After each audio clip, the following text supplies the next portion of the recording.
Sir हमारा BCom तो खत्म हो गया, उसके बाद क्या करें? तो इसी क्वेश्चन का आपके पास इस पूरे वीडियो में आपको आंसर मिल जाएगा। हाँ, यहाँ पे मैं आपके पास अलग अलग ऑल्टरनेटिव क्रिएट करके रख दूंगा। आपको जो सिलेक्शन करना है उसके ऊपर आप डिटेल में स्टडी करके आके इजीली अपना जो भी टारगेट है वो अचीव कर सकते हो। बीकॉम खत्म होने के बाद बहुत सारे स्टूडेंट्स का क्वेश्चन था कि सर क्या करें, क्या आगे और पढ़ाई करें, क्या बीकॉम के बेस पे कहीं पे जॉब कर ले, या फिर तीसरा रास्ता है ना तो स्टडी करनी है ना जॉब करना है, खुद का एक बिजनेस स्टार्ट करना है। तो क्या हम बिजनेस स्टार्ट कर सकते हैं, क्या हम एजुकेशन में आगे बढ़ सकते हैं? कुछ लोग एजुकेशन के साथ मींस स्टडी के साथ साथ बिजनेस और जॉब भी कंटिन्यू करते हैं। आज मैं आपके पास सिर्फ और सिर्फ अलग अलग ऑल्टरनेटिव लेके आया हूं। जो भी आपको सिलेक्ट करना है वो आप उसे इजीली सिलेक्ट कर सकते हो। तो बात करते हैं सबसे पहले, अगर फर्दर स्टडीज हायर स्टडीज आपको करनी है आफ्टर बीकॉम, तो आपके पास कौन से ऑप्शंस अवेलेबल है? तो फर्स्ट ऑफ ऑल आपके पास ऑप्शन अवेलेबल है एमबीए। जो बहुत बार सुना होगा कि सर एमबीए लोग ज्यादा प्रीफर करते हैं आफ्टर कंप्लीटिंग बीकॉम, बट आज के वीडियो में ये इंपॉर्टेंट रहेगा। सब लोगों को पता है कि सर बीकॉम है, एमकॉम है, सीए है, सीएस है, बट हम जो भी लोग पढ़ाई करते हैं ना, पढ़ाई क्यों करते हैं पता है? सिर्फ और सिर्फ पैसे कमाने के लिए।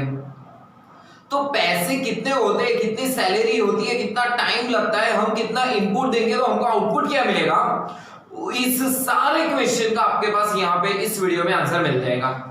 तो स्टार्ट करते हैं। अगर आपने एमबीए ज्वाइन किया तो आपको 2 साल लगेंगे, बट ऑन एन एवरेज उनकी सैलरी क्या रहेगी? 6 lakh to 10 lakh per annum. ये पैकेज की बात है, पर मंथ नहीं है।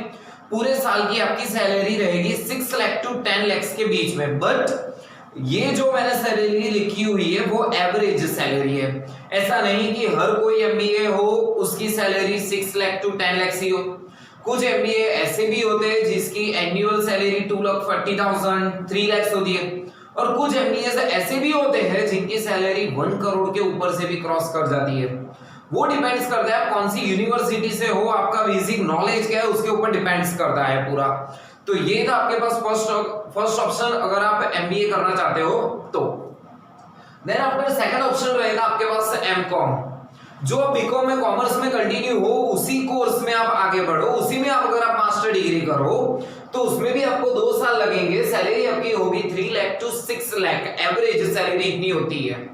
देन आफ्टर चार्टर्ड अकाउंटेंट, ये तो सुना ही होगा ऑब्वियसली, आप कॉमर्स में हो तो चार्टर्ड अकाउंटेंट सीए, एक बहुत बड़ी रेपुटेशन है उस नाम पे ही। अगर आपने सीए ज्वाइन किया आफ्टर कंप्लीटिंग बीकॉम तो आपको 3 साल तक का टाइम लगेगा, क्योंकि यहाँ पे जो 3 स्टेज आते हैं उसमें से फाउंडेशन स्टेज आपको एग्जाम देने की जरूरत है नहीं, तो बचा के आपके लिए स्टेज सिर्फ और सिर्फ इंटर एंड फाइनल। 3 साल का टाइम आपका कंज्यूम होगा, बट सैलरी आपकी ऑन एन एवरेज होगी 8 लाख टू 22 लाख तक की सैलरी पॉसिबल है इसमें।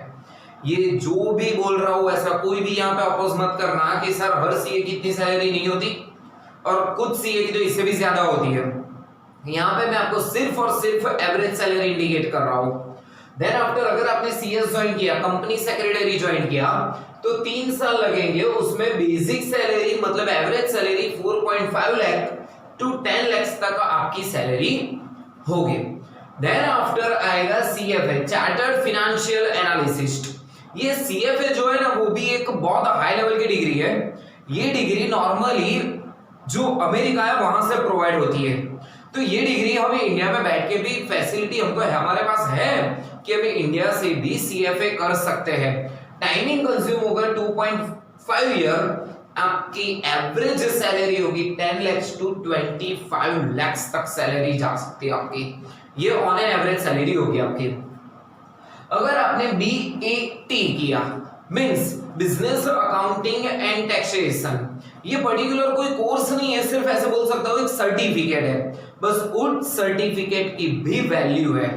टाइमिंग क्या होगा? सिर्फ छोटा सा शॉर्ट टर्म ड्यूरेशन है 8 टू 12 वीक्स, मतलब ऐसा समझ लो 2 से 3 महीने का टाइमिंग ड्यूरेशन है, जिसमें सैलरी आपको 5 lakh to 11 lakh on an average salary आपको मिल सकती है। Then after CMA, certified management accountant, certified management accountant, not cost management accountant. अगर आपने सर्टिफाइड मैनेजमेंट अकाउंटेंट किया तो 6 मंथ रिक्वायरमेंट होगी, बट यहां पे एक इंपॉर्टेंट नोटिफिकेशन, ग्रेजुएशन के साथ साथ 2 साल आपके वर्किंग एक्सपीरियंस भी होने चाहिए, तभी आप इसको ज्वाइन कर सकते हो, जिसमें आपकी सैलरी होगी 8 लाख टू 14 लाख। सीए में हो जाएगा कॉस्ट मैनेजमेंट अकाउंटेंट, उसमें 2.5 ईयर टू 3 इयर्स आपका टाइम कंज्यूम होगा, जहां पे आपकी average salary 4 lakh to 6.5 lakh होगी। ये तो हुई कुछ प्रोफेशनल कोर्सेज के बारे में और जो फर्दर स्टडीज है उसके बारे में। बट अगर आप गवर्नमेंट में हाई लेवल पे जाना चाहते हो तो आपके पास ऑप्शंस अवेलेबल है, यूपीएससी की एग्जाम दे दो या जीपीएससी की एग्जाम दे दो। उसके लिए यहाँ पे मैं सिर्फ और सिर्फ क्राइटेरिया आपको बता रहा हूँ। मिनिमम एज आपकी होनी चाहिए 21 year for UPSC exam, maximum age year 32 year. उसके बाद आप एग्जाम नहीं प्रोवाइड कर पाओगे अगर आप ओपन कैटेगरी में हो तो। बट अगर आपके पास कास्ट सर्टिफिकेट है, एसटी एससी ओबीसी में आते हो तो आपके पास 3 साल और एक्स्ट्रा है, दैट मींस 35 ईयर तक आप वो एग्जाम अटेंड कर सकते हो। बट अटेम्प्ट कितने मिलेंगे? अगर हम ओपन में है, जनरल कैटेगरी में है, तो आपके पास 6 अटेम्प्ट्स होंगे।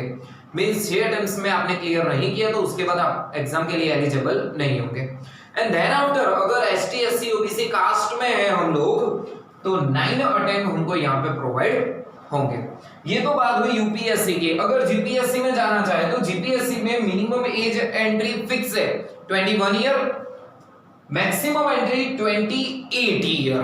बट ओपन के लिए, ओपन कैटेगरी है तो अगर ओबीसी है तो 3 साल और बढ़ा दीजिए, एससी एसटी है तो 5 साल और बढ़ा दीजिए। तो ये हुआ पूरा जो आपको अगर फर्दर स्टडीज में जाना है, अगर आपको यहाँ पे से एजुकेशन स्टॉप नहीं करना है, आपकी लाइफ एजुकेशन से दूर नहीं करनी है, तो यहाँ पे मैंने कुछ ऐसे ऑप्शंस बताए जो आप सिलेक्ट कर पाओगे और बेनिफिट होगा आपके फ्यूचर के लिए। बट सर अगर हमने यहाँ से एजुकेशन को रख दिया साइड में और बीकॉम के बेस पे अगर हम जॉब ढूंढने जाए तो जॉब मिलेगी? हाँ, इजीली हमको जॉब मिल सकती है। बट जॉब आपको पता है, मैं कोई ऐसी वैसी जॉब की बात नहीं करूंगा, जॉब अलग अलग टाइप की। अगर आप बीकॉम के बेस पे, अरे 12 के बेस पे भी जाओगे तो भी आपको जॉब तो मिल जाएगी। सपोज कॉल सेंटर है, आफ्टर बीकॉम आपको भी वहां पे कॉल सेंटर में मिल जाता है, तो अलग अलग कलेक्शन डिपार्टमेंट में भी आपको जॉब मिल जाती है। बट कुछ ऐसी हाई लेवल की बात करूंगा जहां पे कुछ ना कुछ बेसिक रिक्वायरमेंट, कुछ कंप्यूटर नॉलेज भी आपको जरूरत होगी, वो आप उसके लिए प्रिपेयर हो जाओ एक बार पहले, तो ये भी आप इस जॉब पे अचीव कर सकते हो। तो फर्स्ट वाली जॉब है financial risk manager. Financial risk manager का काम क्या होगा? कंपनी के जो भी मैनेजमेंट है, जो भी फाइनेंशियल है, उसका सब कुछ हैंडल करने का वर्क इसके हाथ में होता है। देन आफ्टर बिजनेस एनालिसिस्ट, जो बिजनेस का पूरा एनालाइज करते हैं, कैसे बिजनेस को अप करना है, कौन से बैरियर्स है जिससे बिजनेस हमारा डाउन हो रहा है, तो उसको रिमूव कैसे करें, ये सारा एकदम एनालिसिस करना होता है। देन आफ्टर डिजिटल मार्केटिंग में जा सकते हो, अदरवाइज आप गवर्नमेंट जॉब भी कर सकते हो। बट हम ठहरे कॉमर्स के बंदे, तो पढ़ाई के साथ साथ अगर बिजनेस करें ना तो वो हमारे लिए बेटर ऑप्शन होगा। तो पढ़ाई के साथ हम अभी से क्या बिजनेस स्टार्ट कर पाएंगे? जी हाँ, अगर आपको बिजनेस स्टार्ट भी करना है ना, और वो भी एट अ लोअर इन्वेस्टमेंट, मैं आपके पास कुछ ऐसे ही यहाँ पे बिजनेस आइडियाज लेके आया हूं जो आप बहुत ही कम मींस लोएस्ट कैपिटल में अपना बिजनेस स्टार्टअप कर सकते हैं। तो फर्स्ट ऑफ ऑल आएगा हमारे पास design and sell print on demand T shirt. अभी इसकी डिमांड कुछ ज्यादा ही बढ़ गई है। देखने जाए तो कभी कभी ग्रुप में भी जब फ्रेंड सर्कल घूमने जाते हैं ना, तो वनडे पिकनिक होगा ना, तो भी खुद की सारी ग्रुप की प्रिंटेड टी शर्ट एक जैसे ही वो लोग प्रिंट करवा रहे हैं। कोई फंक्शन है, कोई बहुत बड़ा इवेंट है, तो उसमें सारे लोग एक ही तरह से टी शर्ट को प्रिंट करवाते हैं। तो ये भी आपके पास एक स्मॉल कैपिटल में आप ये बिजनेस स्टार्टअप कर सकते हो। Then after launch your own book, but ये ऑप्शन आप तभी चूज करो जब आपको लिखने का मजा आता हो और आपके पास कुछ ऐसे आइडियाज हो जो आज तक कभी किसी बुक्स ने नहीं लिखा होगा, कभी किसी ऑथर ने नहीं लिखा होगा। आपके आइडिया शेयर करो, बुक्स में राइट डाउन करो और उस बुक को पब्लिश भी कर सकते हो आप। एंड आफ्टर इवेंट मैनेजमेंट, इसका भी काम अभी बहुत जोर से चल रहा है। हाँ, ऐसे सिचुएशन में जो कोरोना अभी चल रहा है उसके सिचुएशन में देखने जाए तो इनका धंधा बंद पड़ा है, बट जैसे ये सब खत्म होगा उसके बाद इवेंट मैनेजमेंट की जरूरत पड़ेगी। छोटी से छोटी इवेंट मींस बर्थडे पार्टी हो तो बर्थडे पार्टी, या से बड़ी बड़ी पार्टी इलेक्शन के रिलेटेड हो, या तो फिर मैरिज फंक्शंस हो, इवेंट मैनेजमेंट का इंपॉर्टेंट दिन पर दिन डिमांड ज्यादा ही बढ़ती जा रही है। उनका काम क्या होता है, पूरी इवेंट को हैंडल करना।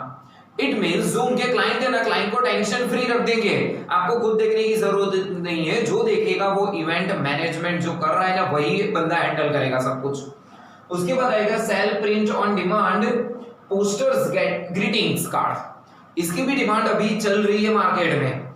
अगर आप एक छोटा सा मशीन ला दो, 8 to 10,000 में आपको मशीन अवेलेबल हो जाएगा।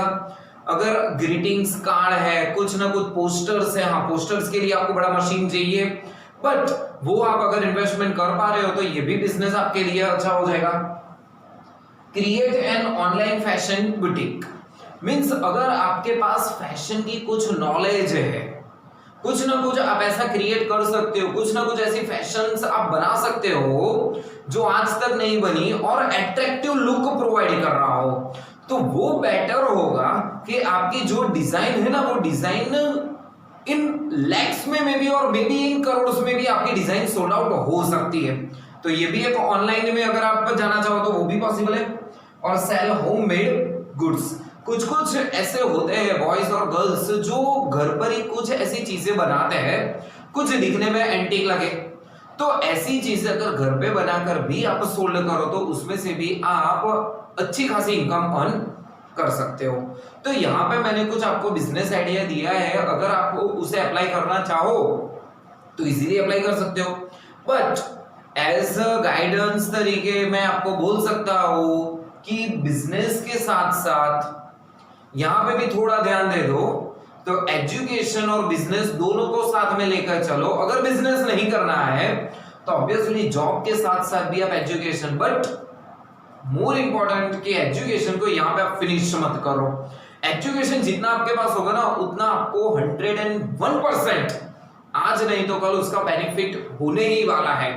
मे बी फ्यूचर में अगर बिजनेस स्टॉप हो गया, एजुकेशन है आपके पास तो दूसरा कोई बिजनेस स्टार्ट कर पाओगे, अदरवाइज जॉब में आपके लिए बेनिफिट हो जाएगा। चलो भाई बिजनेस नहीं हो रहा तो चलो जॉब में जा सकते हैं, बट ये आपके लिए एक बेस क्लियर हो जाएगा कि नहीं अवर फ्यूचर आर सिक्योर, मतलब अपना जो भी फ्यूचर है ना वो परफेक्ट सिक्योर है अगर हमारे पास कोई प्रॉपर एक डिग्री हुई तो। फिर भी इसके रिलेटेड मैंने आज तो नॉर्मली आपको बता दिया है कि क्या क्या अवेलेबल है, स्टडी, जॉब और बिजनेस।